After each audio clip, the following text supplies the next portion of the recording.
Sa panahon ngayon, mas importanteng bigyan natin ng pansin ang pangangalaga sa ating kalusugan. At isa na nga ang business ni Jercel de la Cruz na nag-aalok ng mga produkto para mapanatiling maayos ang ating well-being. Kaya naman, silipin natin ang kanyang inspiring journey dito sa Negosyo Tayo.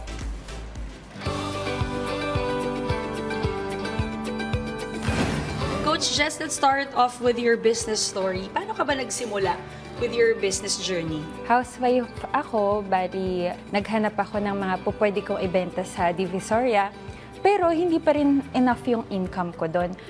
Tapos, dahil housewife lang ako, nalulungkot ako, ang dami kong anxiety na naiisip, lumaki ako.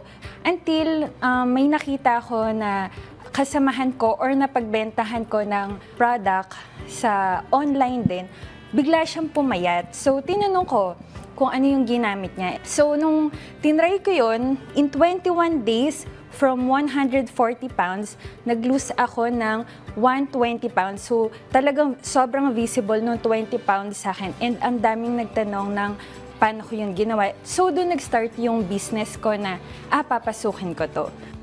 Ginagawa ko lang siya, pwede akong sa bahay, pwede din akong umalis, nakikipag-meet ako. Or tulad nito, pumupunta ako sa house para i-progress check or timbangin yung client ko. Kaya kong alagaan yung mga anak ko nang nasa tabi lang nila ako, tapos nakakapag-provide ako sa kanila dahil sa income na nagagawa sa akin or nabibigay sa akin. You've mentioned nag-take ka ng risk. Hindi ka ba natakot at first? Sobrang takot. Takot ako na baka walang maniwala sa akin. Ano ba yung ituturo ko dito? Nung time na yon, sabi ko, hindi, ipupush ko to. Kung ano at anong mangyari, gagawin ko yung best ko. Happy naman ako na talagang lumago siya. How long have you been doing this? 6 years. So you've been in the business for 6 years. Ano ba yung struggle and challenges na nakita mo while doing this business? Hindi lahat maniniwala. Yes, hindi lahat maniniwala. Hindi lahat, hindi araw-araw Pasko.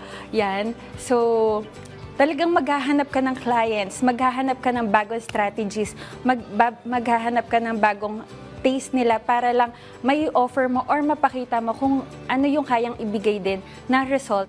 Coach Jess, bakit ba importante yung mga kanegosyo natin to do business also? Actually, ang nagpaisip sa akin talaga nito, yung husband ko, dahil ayaw niya akong totally mag-work. Pero ang hirap din mag-ask ng pera kasi parang mahihiya ka.